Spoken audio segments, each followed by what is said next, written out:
Gordon Klingenschmidt is, of course, a former Navy chaplain, and he hosts a show called Pray in Jesus' Name. This guy is as fundamentalist as you can get. Listen to what he said while he was talking about Obamacare. I don't even know what to make of this. This is an abomination. We have said for years, since 2009 when the president came up with this idea. In 2010, we faxed 1.2 million petitions against Obamacare. We're continuing that. If you want to sign a petition today, defund Obamacare. Visit prayinjesusname.org. Again, that's prayinjesusname.org. And here's what the scriptures say in Exodus 15. And I wonder, who is the God here? We've trusted this false government God. We've trusted the president as if he was a God who could heal us. And it turns out he can't. Mr. Obama, you're not a healing Jesus. You cause cancer. What? Wait, I don't get it. Like, usually when somebody says something ridiculous, you can follow their line of reasoning to the point that they come to. Even it could be totally wrong, and they could just be wrong on their premise, which is why the whole thing is wrong. But usually there's some sort of, direction to their logic. Like, for example, when Republicans say, oh, well, tax cuts are stimulative. They can give you this argument of, oh, the more money that you give to the rich in the form of tax cuts, then the more jobs they'll create with that money because they have more of it available, and that employs more people and it's good for everybody. So that's the theory. And in theory, it makes sense, right? Or, you know what else makes sense? Oh, the death penalty is a deterrent because somebody thinks, I would kill this person, but then they'd kill me, so I don't want to do it. So these are things that are incorrect, but there's a theory there where you can follow the logic. And it turns out not to be true, but you can follow it, right? Well, this is not even that. It's not even like you're wrong, but I see where you're coming from. It's just like left field. It's as left field as you can get. Like, just, Obama causes cancer.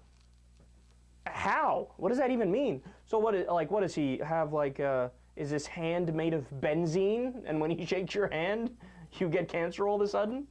What, does he force people to smoke cigarettes when they get into Obamacare until they die at the age of 61 from lung cancer?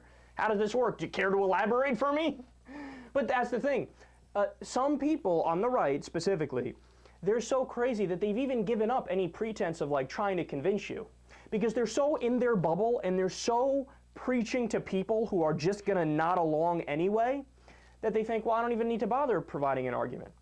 Look, we've gone over this so many times. It's funny that the Republicans always accuse the Democrats of being emotionalists and sentimentalists, but it's them who are emotionalists and sentimentalists. I mean, think about it. With the whole Ronald Reagan, oh, look at him, he's an actor, he's riding with his cowboy hat in on his horse, and it's morning in America with Reagan, and it's, oh, great. He reminds me of my dad and wholesome family life, like Leave It to Beaver. That's emotional. It's not based on, hey, what's the economic data? Oh, look at that. Reagan caused a recession right when he left office. That's a problem. It's never based on data. It's never based on facts. It's all based on, oh, look, just give me somebody to love and give me somebody to hate. So, for Republicans today, of course, it's hate all Muslims, hate all liberals, hate President Obama. That pretty much sums it up. Right? And then that's why these guys like Rush Limbaugh, Rush Limbaugh is notorious for making horrendous arguments that don't make sense. Why? Because he's preaching to people who, it's an audience that you don't need to convince because you've already established yourself as an authority figure in their mind. So they say, don't even bother with the facts. Tell me whatever you want to tell me who I need to love, who I need to hate, and that's it, and I'm all set. And this way I go out there and say Obamacare causes cancer. And think about how the opposite of that is true. And what I mean by that is people who had pre-existing conditions who would either go bankrupt trying to pay for their care or wouldn't get care. Okay, you could die if you didn't get coverage because of pre-existing conditions. You could die if you hit your lifetime cap and the insurance company didn't pay out on your claim. Now these aren't a problem anymore. Now they have to pay for it, right? So Obamacare saved lives.